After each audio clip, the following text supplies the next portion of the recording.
के अपने YouTube channel DS Mishra official पर पुनः एक बार हार्दिक स्वागत है। आज एक योजना से संबंधित वीडियो लेकर आए हैं।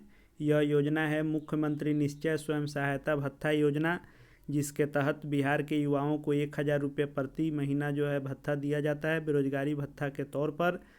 तो उससे संबंधित यह वीडियो होगा, वीडियो खास होगा। वीडियो में अंत तक बने रहेंगे। वीडियो में हम लोग बात करने वाले हैं कि इसका फॉर्म कैसे भरना है। 7 निश्चय योजना के तहत जो है विकसित बिहार के 7 निश्चय आर्थिक हल युवाओं को बल के अंतर्गत बिहार के युवाओं के लिए राज्य सरकार द्वारा जो एक पहल की गई है, एक योजना लाई गई है, जिसमें 3 योजना है मुख्यतः। जिसमें एक है मुख्यमंत्री निश्चय स्वयं सहायता भत्ता योजना, कौशल युवा योजना और बिहार स्टूडेंट क्रेडिट कार्ड योजना। तो मुख्यमंत्री निश्चय स्वयं सहायता भत्ता योजना के तहत जो है 1000 रुपये बिहार के युवाओं को प्रति महीने दिए जाते हैं, जिनकी अभी नौकरी नहीं लगी है। तो उनके लिए यह योजना है। उसी योजना के बारे में आज का वीडियो है। वीडियो में हम लोग देखने वाले हैं कि ऑनलाइन इसका कैसे फॉर्म भरना है, फॉर्म भरने में क्या क्या डॉक्यूमेंट लगने वाला है। उसके बाद हम लोग इसमें देखने वाले हैं कि कौन कौन लोग फॉर्म भर सकते हैं, कैसे फॉर्म भरना है, क्या क्या प्रक्रिया होती है, कैसे आपके खाते तक यह 1000 की राशि प्रति महीने आती है। उसके बाद यदि आप ऑनलाइन फॉर्म नहीं भरते हैं तो ऑफलाइन फॉर्म कैसे भरना है, क्या भरना है। उसके बाद ऑनलाइन फॉर्म भरने के बाद आपको जो है उस फॉर्म को लेकर कहाँ जाना है, सारी बातों को एक एक करके हम लोग क्लियर करने वाले हैं। तो वीडियो में अंत तक बने रहिएगा। और यदि अपने इस YouTube channel DS Mishra official को सब्सक्राइब आपने नहीं किया है तो चैनल को सब्सक्राइब करके बेल आइकन को प्रेस कर लीजिएगा, क्योंकि छात्र अभ्यर्थी और शिक्षक जगत से ही संबंधित यह आपका चैनल है। आपके चैनल पर जो भी सरकारी योजनाएं आती हैं उसका अपडेट, जो भी नई बहाली आती है, या फिर आप किसी क्लास के स्टूडेंट हैं तो किसी भी कंपटीशन की तैयारी, या आपके क्लास के ऑनलाइन क्लास के वीडियो, या किसी भी बहाली के नोटिफिकेशन से लेकर आवेदन कैसे करना है से लेकर आपको एडमिट कार्ड, परीक्षा रिजल्ट इत्यादि से सभी संबंधित वीडियो आपको अपने इस चैनल पर मिलेंगे। कोई भी कॉम्पिटिटिव तैयारी से संबंधित आपको वीडियो मिलेंगे, इसलिए यह चैनल आपके लिए उपयोगी साबित होगा। तो आप चैनल को यदि सब्सक्राइब नहीं किए हैं तो चैनल को सब्सक्राइब जरूर कर लें। आइए वीडियो में बिना देरी किए हुए आज के इस वीडियो का जो मुख्य भाग है उससे शुरू करते हैं। तो यह है कि मुख्यमंत्री निश्चय स्वयं सहायता भत्ता योजना के लिए अप्लाई कैसे करना है। तो इसके लिए आपको अप्लाई करना है, यदि आप बिहार के स्टूडेंट हैं तो आपको 7 निश्चय युवा upmission.bihar.government.in जो यह पोर्टल दिया हुआ है, इसी पोर्टल पर अप्लाई होता है। तो पोर्टल है 7 निश्चय युवा upmission.bihar.government.in पर जाकर आपको अप्लाई करना है। यह जो है planning and development department government of Bihar यानी योजना एवं विकास विभाग जो बिहार सरकार का है उसके द्वारा यह योजना चलाई जाती है, और मुख्यमंत्री की 7 निश्चय योजना के तहत यह आता है। तो आपको कैसे आवेदन करना है, तो आपको इस वेबसाइट को खोल लेना है, और सबसे पहले आप न्यू यूज़र हैं तो आपको जनरेट करना है लॉगिन। करने के लिए यूज़र नेम और पासवर्ड जनरेट करना है, उसके बाद लॉगिन होगा। पहले से यदि आप इस पर रजिस्ट्रेशन नहीं किए हुए हैं तो आपको सबसे पहले रजिस्ट्रेशन करना होगा और अपना यूज़र नेम और पासवर्ड क्रिएट करना होगा। उसके बाद ही आप इस पर अप्लाई कर पाएंगे। आगे आइए देखते हैं कैसे अप्लाई करना है। तो सबसे पहले आपको, यदि आप नए हैं, अभी इस पर अपना रजिस्ट्रेशन नहीं किए हुए हैं, तो यहाँ पे आपको शो करेगा। जैसे ही आप 7 निश्चय का यह वेबसाइट खोलेंगे आपको न्यू एप्लीकेंट रजिस्ट्रेशन का ऑप्शन आएगा। यहाँ पे इस पर आपको क्लिक करना है, और जैसे ही आप on clicking the new applicant registration, उस जो ऊपर साइड में दाहिने साइड में दिखाएगा उस पर आप जैसे ही क्लिक करेंगे तो एक विंडो खुलेगा, और उसी में जाके आपको अपना रजिस्ट्रेशन करना है। रजिस्ट्रेशन करने के लिए एप्लीकेंट का जो फर्स्ट नेम होगा वह मिडिल नेम, लास्ट नेम जो है 10th बोर्ड के जो लिखा हुआ होगा आपके मार्कशीट सर्टिफिकेट पर, उसके आधार पर आपको सेम वही भरना है। उसके बाद आपको ईमेल आईडी कंपल्सरी है और मोबाइल नंबर कंपल्सरी है रजिस्ट्रेशन के लिए। तो रजिस्ट्रेशन का जब यह वाला विंडो आपको खुल जाएगा, यह वाला विंडो खुलेगा सबसे पहले जब आप न्यू एप्लीकेंट रजिस्ट्रेशन का पेज खोलेंगे। तो यह पेज सबसे पहले खुलेगा जिस पर दिखाएगा कि planning and development department government of Bihar, और दाहिने साइड में बिहार के मुख्यमंत्री श्री नीतीश कुमार का फोटो दिखाएगा। और यहाँ पे आपको एप्लीकेंट फर्स्ट नेम यहाँ पे लिखना है। आपको मैट्रिक में जो आपका नाम है, फर्स्ट नेम, मिडिल नेम और लास्ट नेम जो आपका नाम है उसको इसमें भर देना है। उसके बाद मोबाइल नंबर ऑफ एप्लीकेंट, आपका जो चालू अवस्था में मोबाइल नंबर हो उसको यहाँ पर डाल देंगे और ईमेल आईडी को डाल देंगे। इतना ही चीज़ आपको 3 चीज़ यहाँ डालना है, एप्लीकेंट का नाम और आपका मोबाइल नंबर और ईमेल आईडी।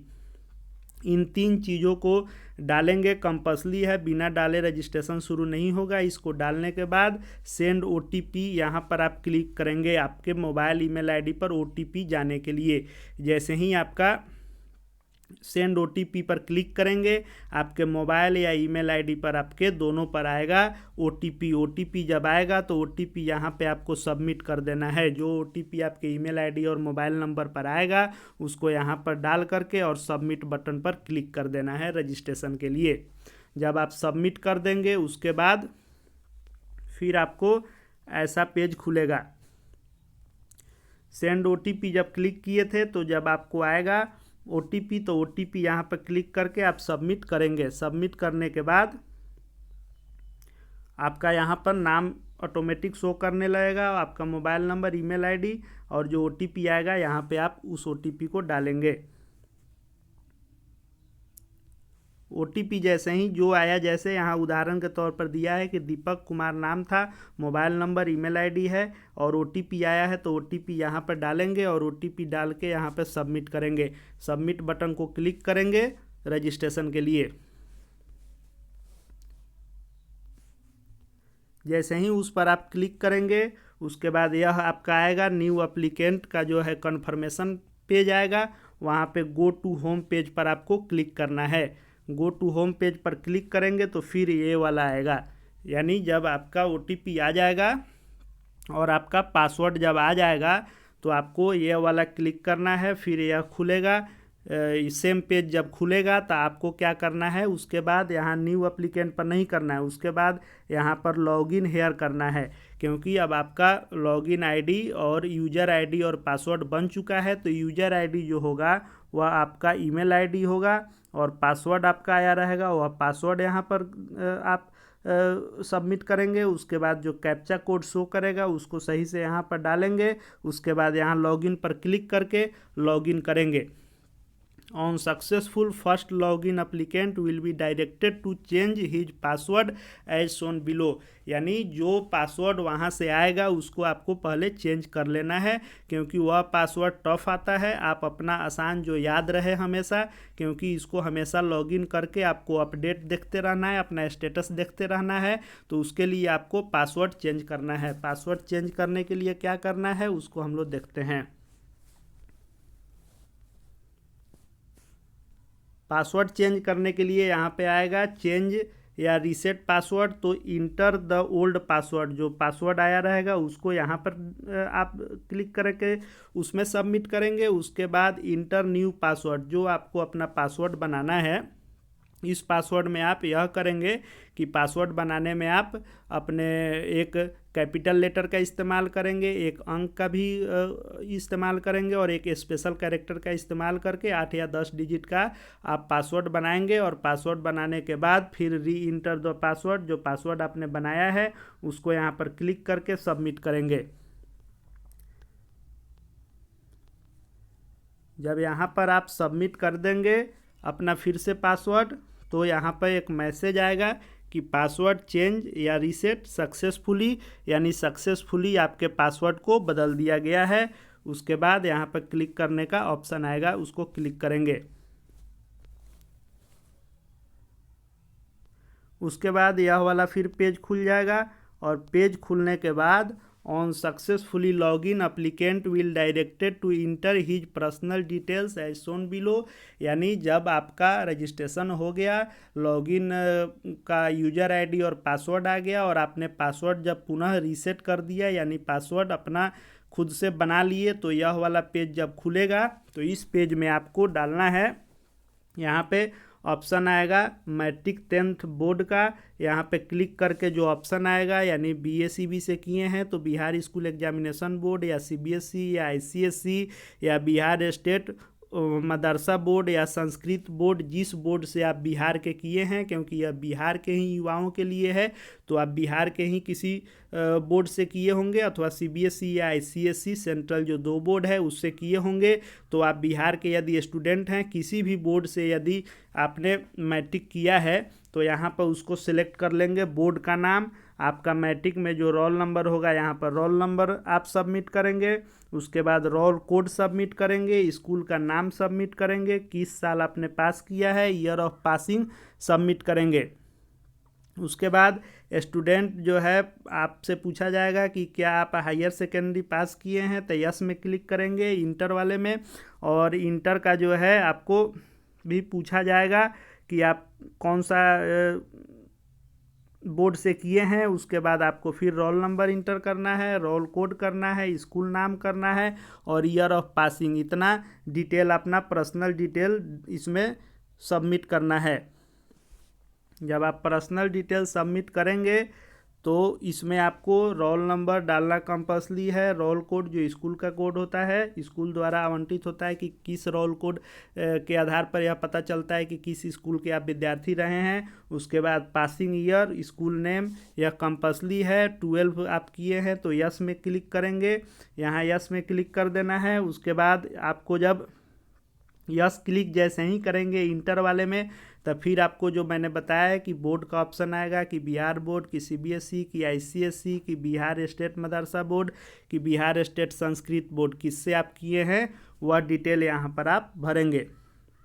उसके बाद जो है आपको उसमें भी इंटर वाले में भी रोल नंबर, स्कूल का रोल कोड और ईयर ऑफ पासिंग और स्कूल नेम डालना मैंडेटरी है, यानी आवश्यक है। इस सब को डाल देंगे फर्स्ट वाले पेज में, अपना डिटेल पूरा जब डाल देंगे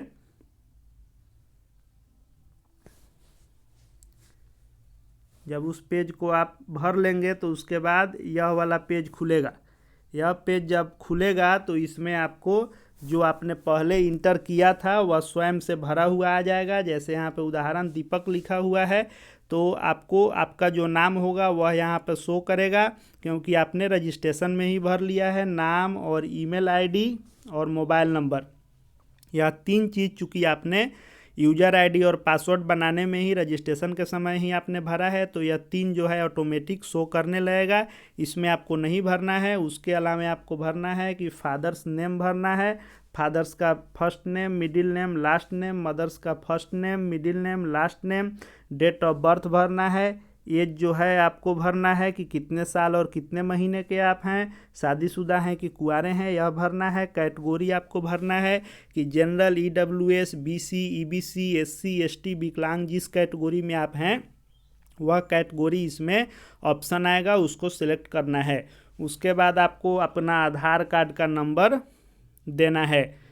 यदि आपका आधार कार्ड इशू नहीं हुआ है तो जो रजिस्ट्रेशन नंबर होगा आधार का वह इसमें मांगेगा। तो अगर आपका नहीं बना है तो यहाँ पर टिक करेंगे कि have, if you have don't have Aadhaar card, तो यहाँ क्लिक करेंगे तो उसका नंबर मांगेगा, रजिस्ट्रेशन नंबर।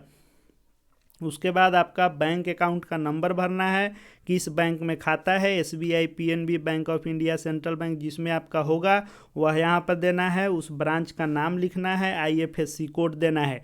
इसको सही सही मिलान करके भर लेंगे आप। आपको जो भरना है वह एप्लीकेंट नेम में first name, middle name, last name, father's name, mother's name, ये सब कंपल्सरी है भरना। Email ID, gender, date of birth, उसके बाद आपके शादी का स्टेटस, उसके बाद आपके कैटेगरी में जो है यह कैटेगरी आएगा, general, SC, ST, OBC, EBC, BC, और मोबाइल नंबर यह जो है आएगा।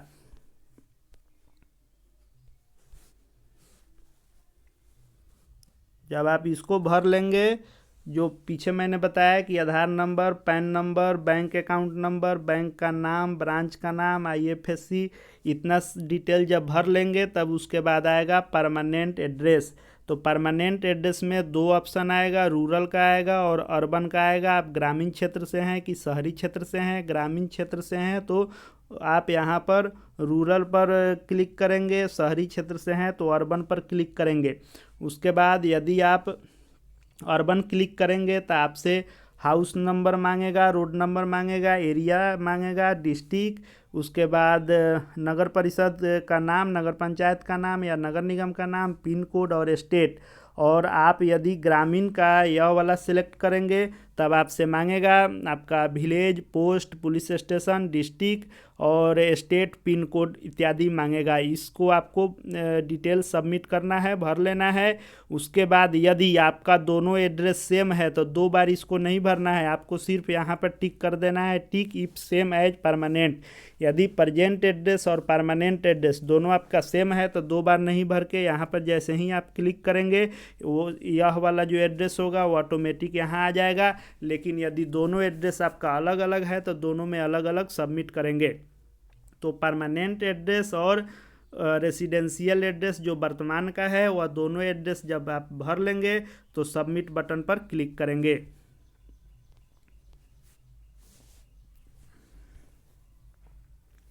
वहीं बता रहा है जो मैंने बताया कि शहरी क्षेत्र में क्या क्या मांगेगा, अगर ग्रामीण क्षेत्र का भरना है तो क्या क्या मांगेगा। उसके बाद आपको अगर दोनों है तो सिर्फ टिक कर देना है, दोनों ऑटोमेटिक सेम उठा लेगा वहाँ पे अपने आप। जब वह आप भर लेंगे तब आपको यह ऑप्शन आएगा, स्कीम सेलेक्ट करने का आएगा, क्योंकि इसमें 3 जो स्कीम मैंने बताया कि स्वयं सहायता भत्ता योजना है, युवा कौशल है और क्रेडिट कार्ड है। तो आप स्वयं सहायता भत्ता योजना के लिए अप्लाई कर रहे हैं तो आप यहाँ पर सिलेक्ट करेंगे, सेल्फ हेल्प अलाउंस का ऑप्शन आएगा, स्वयं सहायता भत्ता, उसको जो है आपको सिलेक्ट कर लेना है। उसको जैसे ही आप सिलेक्ट करेंगे तो यहाँ पर ऑप्शन आएगा रजिस्ट्रेशन फॉर्म का। आपको इस स्कीम का नाम जो है ऊपर आप सिलेक्ट कर लेंगे कि सेल्फ हेल्प अलाउंस, तो ऑटोमेटिक आ जाएगा।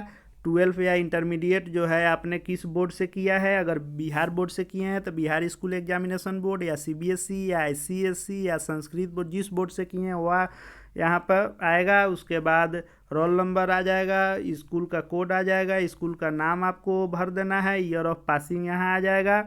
उसके बाद आपको 3 ऑप्शन इसमें मांग रहा है। जो अब आप कौशल विकास योजना के तहत जो है जो कंप्यूटर इत्यादि की ट्रेनिंग दी जाती है उसके लिए आपको 3 चॉइस मांगे जाएंगे। आपको 3 चॉइस देना है, तीनों में अपने जिला का नाम दे देंगे, ब्लॉक का नाम दे देंगे, 3 सेंटर जहां चलते हो पता करके उसको इसमें दे देंगे। ऑप्शन में आएगा आपको जो नज़दीक का होगा वहां आपको इसमें सिलेक्ट कर लेना है, क्योंकि यह भत्ता आपको पाने के लिए सबसे पहले रजिस्ट्रेशन होकर जब कन्फर्मेशन हो जाता है तो यह 7 निश्चय योजना के तहत विभिन्न ब्लॉकों में जो है आपको इसका, और शहर में भी संस्थान खोले गए हैं जहां पर आपको युवा कौशल योजना के तहत कंप्यूटर इत्यादि की ट्रेनिंग दी जाती है और उसी ट्रेनिंग करने वाले लोगों को या 1000 रुपया भत्ता के तौर पर दिया जाता है जब तक आपकी नौकरी नहीं लगती है।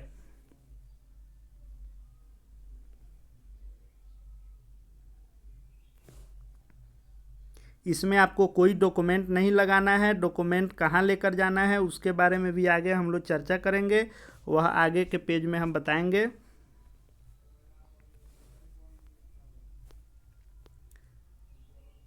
आप जब पूरा डिटेल भर लेंगे तो सबमिट ऑप्शन आएगा, सेव एज ड्राफ्ट आएगा या आपको क्लोज आएगा।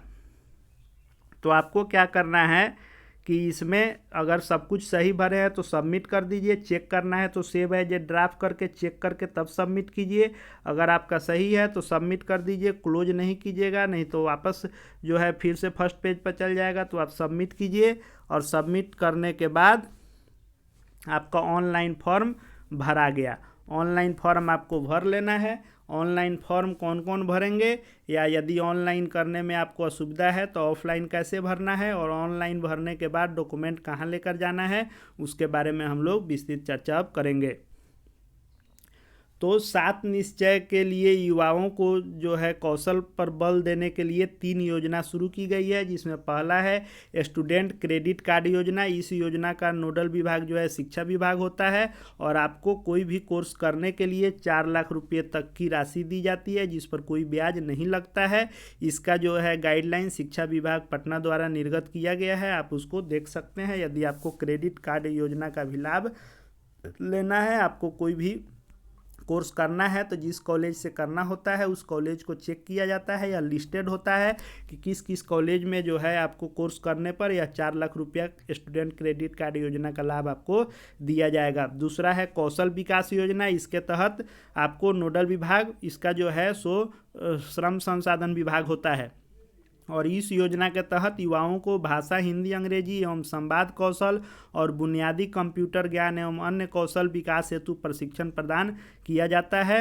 आपको जिला निबंधन एवं जो परामर्श केंद्र DRCC होता है वहाँ पे आपको पंजीकृत किया जाता है। तो 2 योजना यह है और तीसरा योजना जो है वह है मुख्यमंत्री निश्चय स्वयं सहायता भत्ता योजना, जिसके बारे में आज हम लोग बात कर रहे हैं। तो कौन कौन से लोग इसके लिए पात्र हैं और इसकी पात्रता क्या है, कौन कौन लोग इसका लाभ ले सकते हैं, उसके बारे में हम लोग इसको देखने वाले हैं। आपके अपने इस DS मिश्रा ऑफिशियल चैनल पर विभागीय जो भी पत्र आते हैं उसी से संबंधित ऑथेंटिक और विश्वसनीय सटीक जानकारी दी जाती है। आप बहुत सारे YouTube चैनलों पर या फिर आप कहीं कहीं पोर्टल इत्यादि पर वेबसाइट जो लोग बनाए रहते हैं अलग अलग, उस पर आपने देखा होगा कि उसमें कुछ और पात्रता दी जाती है। अपना व्यू बढ़ाने के लिए सबको पात्र घोषित कर दिया जाता है, लेकिन ऐसा नहीं हम करेंगे, क्योंकि यहाँ पर जो भी खबर दी जाती है सटीक और विश्वसनीय दी जाती है। तो यह जो है विभाग के प्लानिंग एवं डेवलपमेंट जो है बिहार का डिपार्टमेंट, उसका यह ऑफिशियल नोटिस है, उसको हम लेकर आए हैं। तो किसको मिलता है, तो 20 से 25 वर्ष के आयु वर्ग के 12वीं कक्षा के उत्तीर्ण बेरोजगार युवक युवती को मिलता है। जिनको रोजगार अभी नहीं मिला है, नौकरी नहीं मिली है, उनको रोजगार तलाशने के लिए स्वयं सहायता भत्ता योजना दी जाती है। तो उम्र आपका 20 से 25 साल होना चाहिए, उम्र 20 से 25। उसके बाद स्वयं सहायता भत्ता की राशि का भुगतान जो है योग्य आवेदक को प्रति माह 1000 रुपये की दर से 2 वर्षों तक दी जाती है। तो इसके लिए अर्हता क्या है, तो अर्हता है कि आयु आपका 20 से 25 वर्ष हो, आप बिहार राज्य के निवासी हों, आप इंटर पास कर गए हों, उसके बाद बिहार राज्य के उस जिले के अस्थायी निवासी होने चाहिए जहां के जिला निबंधन केंद्र में आपने आवेदन जमा किया है या कर रहे हैं। यानी DRCC ऑफिस में जिस जिले के आप हैं वहां पे आपको फॉर्म जमा करना है। हर जिले के मुख्यालय में DRCC ऑफिस होता है, जिला निबंधन कार्यालय जो नियोजनालय के नाम से जो हम लोग जानते हैं वहीं नियोजनालय ऑफिस में यह जमा करना होता है। आवेदक को किसी अन्य स्रोत से किसी भी प्रकार का भत्ता, छात्रवृत्ति, स्टूडेंट कार्ड, क्रेडिट कार्ड, शिक्षा ऋण, किसी प्रकार की सहायता आप नहीं लिए हों पहले से, तब आपको इस योजना का लाभ मिलेगा। पहले से यदि कोई इस योजना में से 3 योजना में से कोई ले रहे हैं तो आपको यह नहीं मिलेगा। आवेदक को किसी प्रकार का सरकारी या गैर सरकारी नियोजन अथवा स्थायी रूप से नौकरी नहीं हो, नौकरी अगर यदि आप कर रहे हैं तो आपको इसका लाभ नहीं मिलेगा। जो बेरोजगार युवा साथी हैं उन्हीं को इसका लाभ मिलता है। आवेदक के पास स्वरोजगार नहीं हो, आपका जो है रजिस्टर्ड कोई बिजनेस इत्यादि नहीं होना चाहिए, यानी बिजनेस नौकरी नहीं करते हैं। यदि आप पढ़ के अभी कॉम्पिटिटिव परीक्षा की तैयारी कर रहे हैं, नौकरी की तलाश में हैं, तो आपको जो है भत्ता यह दिया जाता है नौकरी की खोज करने के लिए, यानी तैयारी करने के लिए। आवेदक को जिस दिन अस्थायी नियोजन यानी नौकरी हो जाएगी उस दिन से यह भत्ता का भुगतान देना बंद कर दिया जाएगा।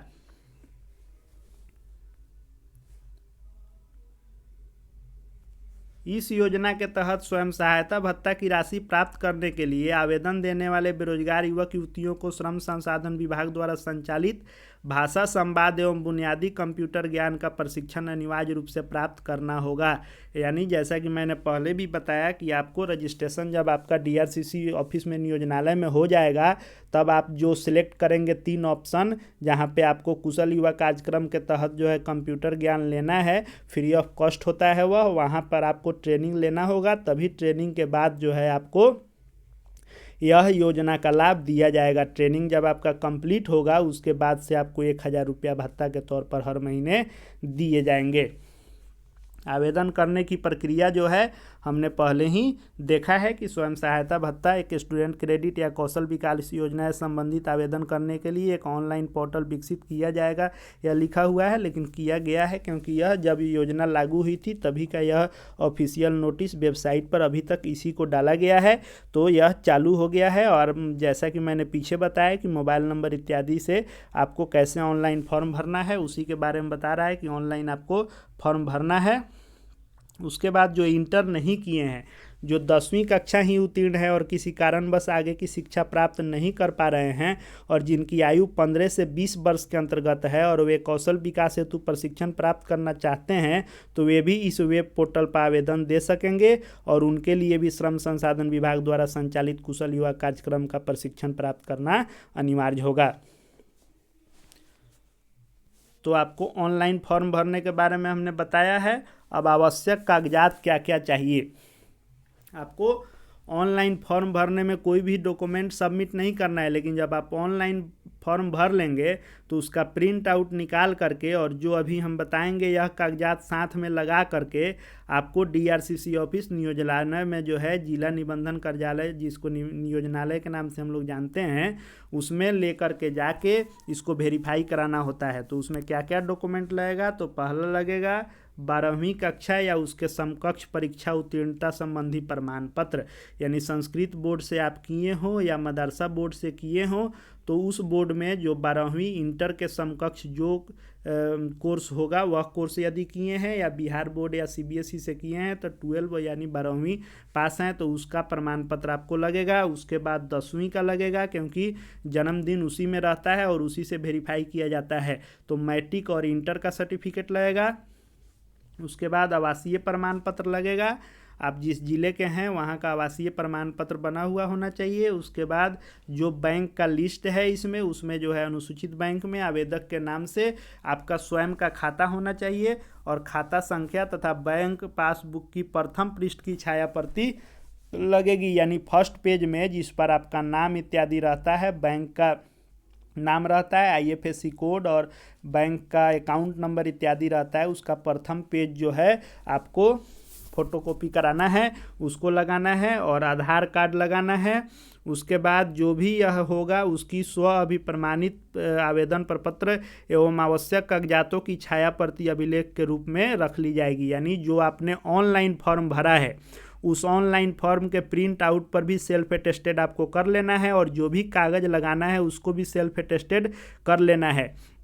और इसकी जो मूल प्रति होगी आपको, यानी जो फोटोकॉपी जो आप देंगे वह जो है आपको उस ऑफिस में जमा कर लिया जाएगा और उसका ऑनलाइन कंप्यूटर पर भी उसी ऑफिस द्वारा जो है ट्रांसफ़र कर दिया जाता है अपलोड करने के लिए, या आपको नहीं करना है, आपको फ़ोटोकॉपी दे देना है। और साथ में एक चीज़ ज़रूर करेंगे कि आप ओरिजिनल भी लेते जाएंगे, क्योंकि जिला निबंधन कार्यालय में नियोजनालय में जब आप मैट्रिक इंटर आवासीय और बैंक का पासबुक और आधार कार्ड लेकर जाएंगे तो सभी का ओरिजिनल देखकर वेरीफाई किया जाता है, तो आप अपना ओरिजिनल भी लेते जाएंगे और वेरीफाई करा के ओरिजिनल आप अपना ले लेंगे और फ़ोटोकॉपी वहाँ पर जमा कर देंगे। तो ऑनलाइन फॉर्म का प्रिंट आउट जो होगा उसको भी सेल्फ अटेस्टेड करेंगे और जो कागजात दे रहे हैं फोटो स्टेट उस पर भी सेल्फ अटेस्टेड करके आप दे देंगे, वो अपने पास सॉफ्ट कॉपी रखेंगे और कंप्यूटर पर लोड करेंगे। आवेदन स्वीकृति की प्रक्रिया होती है कि स्वयं सहायता भत्ता हेतु प्राप्त आवेदन पत्रों को निबंधन के पश्चात बैक ऑफिस में कार्यरत चिन्हित सहायक प्रबंधक द्वारा उन आवेदनों को उपलब्ध कराए गए चेक लिस्ट के आधार पर भली भांति जांचा जाएगा। जो आपने फॉर्म भरा है और जो कागज़ दिया है दोनों का मिलान किया जाएगा कि जो आपका कागज़ है कैटेगरी इत्यादि का आवासीय और मैट्रिक इंटर का, उसके आधार पर आपका उम्र कितना हो रहा है, आप इसी जिले के हैं कि नहीं, सब कुछ आपका डिटेल मिलान किया जाता है। उसके बाद अनुशंसा के साथ अनुमोदन हेतु जिला योजना पदाधिकारी को ऑनलाइन अग्रसारित कर दिया जाएगा। DRCC जो जिला निबंधन कार्यालय होता है वो आपके ऑनलाइन किए गए फॉर्म का मिलान कर लेगा, कागज़ मिलान कर लेगा और कहीं वह उस कागज़ को नहीं भेजकर आपको ऑनलाइन ही भेज देगा जिला योजना पदाधिकारी के पास। जो अग्रसारित होगा तो उस वहाँ पे उसको चेक करेंगे और उसको वहाँ से वेरीफाई करके आपको कुशल युवा प्रशिक्षण हेतु वह फॉर्म भेज दिया जाएगा। जहाँ पर आपने ऑप्शन दिया है वहाँ पे जाके आपको प्रशिक्षण प्राप्त करना होता है। और प्रशिक्षण प्राप्त करने के बाद जैसे ही प्रशिक्षण आपका पूर्ण होता है, 6 महीने का होता है लेकिन 3 से 4 महीने ही प्रशिक्षण दिए जाते हैं, पूर्ण हो जाता है। और उसके बाद आपको जब आपका सर्टिफिकेट मिल जाएगा, रिजल्ट आ जाएगा, सबका रिजल्ट आता ही है, रिजल्ट जब आ जाएगा तो आपको इस मुख्यमंत्री निश्चय स्वयं सहायता भत्ता योजना का लाभ दिया जाने लगेगा। और जो ऑफलाइन फॉर्म भरना है वह फॉर्म यह है। बिहार सरकार स्वयं सहायता भत्ता प्राप्त करने के लिए आवेदन पत्र जो है निबंधन संख्या या कार्यालय द्वारा भरा जाएगा। यहाँ पर फोटो चिपका लेना है, आवेदक का नाम, आवेदक के पिता का नाम, लिंग पुरुष महिला भर लेना है, जन्म तिथि, आवासीय पता, कोटि जो है अनुसूचित जाति, अनुसूचित जनजाति, अति पिछड़ा, पिछड़ा वर्ग या समान, आधार कार्ड का संख्या, यदि नहीं हो तो उसका पंजीयन संख्या, बैंक की विवरणी में बैंक एवं शाखा का नाम, खाता संख्या, IFSC, mobile number, email ID और शैक्षणिक योग्यता में इंटरमीडिएट का, संस्थान या विद्यालय का नाम, बोर्ड BSEB से हैं कि ICSE हैं कि CBSE हैं, परीक्षा का रोल नंबर, उत्तीर्ण होने का वर्ष, ये सब आपको इसमें भरना है ऑफलाइन फॉर्म में। उसके बाद जो आपको यदि ऑनलाइन किए हैं तो उसका ही प्रिंट लेकर जाना है, इसको नहीं भरना है। यदि ऑनलाइन नहीं कर रहे हैं या सोच रहे हैं कि जब किसी भी कंडीशन में जाना ही है तो क्यों ऑनलाइन करें, ऑफलाइन ही भर लें, तो ऑफलाइन भी आप भर लेंगे। तो कुशल युवा प्रशिक्षण हेतु चयन का विकल्प है, जिले का नाम, ब्लॉक का नाम, आप 3 ऑप्शन दे देंगे अपना और इस फॉर्म को लेकर के जाएंगे और साथ में जो डॉक्यूमेंट हमने बताया वह डॉक्यूमेंट लेकर के जाएंगे तो भी आपका फॉर्म जमा हो जाएगा। हालांकि अब ऑनलाइन ही लोग करते हैं तो वहाँ भी कहा जाता है कि आप ऑनलाइन ही कीजिए, तो ऑनलाइन आप कर लेंगे और ऑनलाइन का ही प्रिंट आउट लेकर चले जाएंगे। उसके बाद आपको घोषणा करना है कि मैं घोषणा करता हूं कि मेरी आयु आवेदन की तिथि को 20 से 25 वर्ष के बीच है। बहुत सारे जो है आपको वीडियो देखने को मिले होंगे जिसमें 35 साल तक के लोगों को यह मिलेगी भत्ता, ऐसा बताया जा रहा है या कहा जा रहा है कि सबको मिल जाएगा। नहीं, ऐसा नहीं होता है। जिसको जो है आय भी चेक किया जाता है, तो आय प्रमाण पत्र के आधार पर, आपके उम्र के आधार पर, इंटरमीडिएट पास करने के आधार पर, कितने वर्ष के आप हैं, इन सब चीज़ों के आधार पर ही मिलता है। ऐसा नहीं है कि बिहार के जितने युवा हैं सबको नहीं मिल जाएगा। जो इस पात्रता को पूर्ण करेंगे उन सभी युवाओं को मिलेगा और आपको ट्रेनिंग करनी होती है, उसके बाद यह मिलता है। दूसरा घोषणा है कि मैं बिहार में अवस्थित शैक्षिक संस्थान से मात्र इंटरमीडिएट उत्तीर्ण हूँ और मैंने कोई उच्चतर शिक्षा प्राप्त नहीं की है, यानी इंटर पास करते आपको यह अप्लाई कर देनी है। इसका कोई अंतिम डेट नहीं होता है, हर साल अप्लाई करना है। जैसे ही आप इंटर पास किए आप अपना अप्लाई कर सकते हैं कभी भी। जैसे ही सीट खाली होता है आपको ट्रेनिंग वाले जगह पर वैसे ही आपके फॉर्म को वहाँ भेज दिया जाता है, तो इसका हमेशा अप्लाई होते रहता है। अपना अप्लाई करके स्टेटस चेक उसी वेबसाइट पर करना होता है। सात निश्चय बिहार अप मिशन जो हमने बताया था वेब पोर्टल, उसी पर अपना स्टेटस चेक करते रहिए। जैसे ही आपका फॉर्म सिलेक्ट हो जाएगा आपको वहाँ ट्रेनिंग करना है और उसके बाद आपको भत्ता मिलना है। मुझे कोई नियोजन या स्वरोजगार नहीं है, यह भी आपको घोषणा कर देना है घोषणा पत्र में कि मुझे कोई नौकरी नहीं है या बिजनेस नहीं है, मुझे किसी भी सरकारी स्रोत से कोई भत्ता पहले से नहीं मिलता है, बिहार का अस्थायी निवासी हूँ। शैक्षणिक योग्यता के बारे में, और मुझे जिस दिन से अस्थायी या अस्थायी नियोजन हो जाएगा यानी जब नौकरी हो जाएगी तो मैं यह नहीं लूँगा, इसका भी घोषणा पत्र आपको देना है। उसके बाद घोषणा करना है कि जो भी मैंने सूचनाएं दी हैं वे सारी सूचनाएं सही हैं, यदि गलत पाया जाता है तो मेरे विरुद्ध सरकारी जो है कानूनी कार्रवाई की जाएगी। यह घोषणा पत्र जैसा कि सब फॉर्म में दिया जाता है वैसे देना है। उसके बाद आपको कुशल युवा का जो प्रशिक्षण प्राप्त करना है उसके संबंधित भी आपको घोषणा पत्र देना है कि मैं उपस्थित रहूँगा, यानी कक्षा में मैं क्लास करूँगा, अनुशासित होकर करूँगा और जो है सफलतापूर्वक जो ट्रेनिंग है प्रशिक्षण है उसको पूर्ण करूँगा, और यदि नहीं करता हूँ तो मैं इसके पात्र नहीं होऊंगा। ये सब आपको देना है। आधार कार्ड के उपयोग से संबंधित घोषणा पत्र देना है, यानी आपको पैसा भेजने से पहले आपके आधार कार्ड को बैंक अकाउंट से लिंक किया जाता है, तो आपसे यह परमिशन मांग लिया जाता है कि आप इस चीज़ का परमिशन मुझे दे रहे हैं कि मैं आपके आधार कार्ड को आपके बैंक अकाउंट से लिंक कर सकता हूं। हालांकि आपका पहले से ही यदि आधार कार्ड लिंक होता है तो सिर्फ स्टेटस चेक कर लेता है, यदि नहीं है तो वह आधार से आपके बैंक अकाउंट को स्वतः लिंक करता है, इसलिए आपसे यह परमिशन ले लेता है कि आपके आधार कार्ड का वह उपयोग कर सकता है।